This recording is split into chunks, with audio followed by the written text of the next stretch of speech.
All right, here's the first stage of the engine R&R.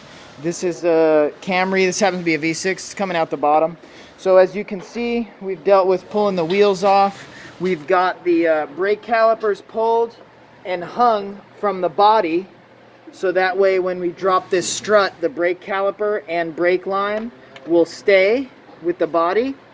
The wheel speed sensor is going to stay with the body. You could split the suspension a few ways. You could do it here. You could do the lower ball joint. But if you do the lower ball joint, you'll end up having to undo the axle, which isn't that hard. You have to unstake it and, you know, get the axle loose. Then you'd also have to deal with the tie rod end. To me, what makes a little bit more sense is just to undo it up at the upper strut nuts right here. They're easy enough to get at. And you kind of leave everything together and drop it all as an assembly. You don't have to undo sway bar or tie rod or anything. And then as for under the hood, your first temptation is going to be to disconnect all these electrical connectors everywhere. But what makes more sense, if you look, all this harness right here, all that end of that harness can stay, and you can come over here to this end and disconnect this from the ECM. So this disconnected right off of here. This part of the ECM goes to the body, so we can leave that connector.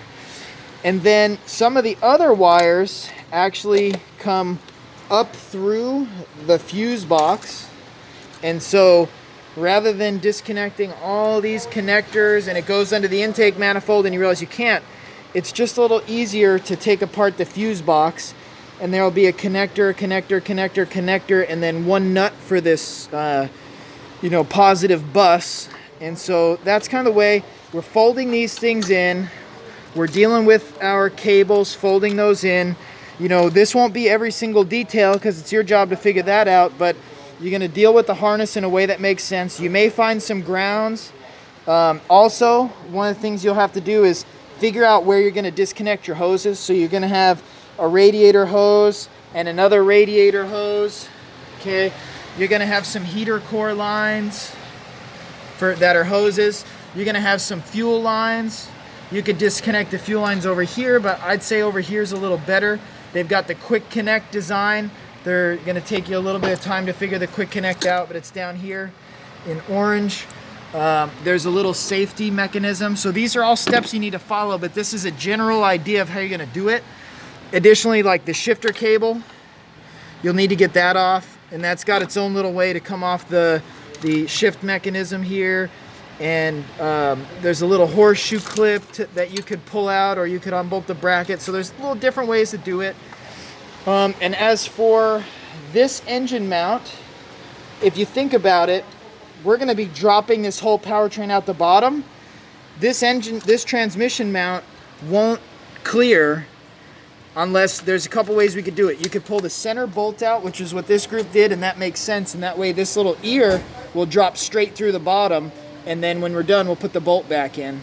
The other way that we could do it if we wanted, we could take all these bolts out, bolt, bolt, bolt, bolt, bolt, and kind of drop it straight down. But I think it's less work to pull the center bolt.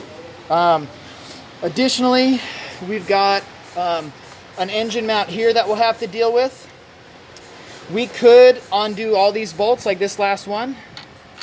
And when we are dropping the engine, it'll clear it. When we're lining it back up, when we're lifting it, we just need to make sure it doesn't get hung on this mount. And as soon as we can, get these bolts lined up because the engine may shift a little bit. Additionally, you'll have had to recover the AC if we didn't leave it recovered for you, and disconnect the lines in a way that makes sense. So this line, for example, is going to stay with the body. So we need to take it off the compressor, and we have it off the compressor, so that's good. This line right here, this is the high side, goes to the condenser, so we can actually leave it as is. So that wasn't real invasive. And so these are the type of things you got to get ready for, and this is just the stage 1 upper half. We still got a lot of stuff to do on the stage 2 lower half. So that's a helpful video.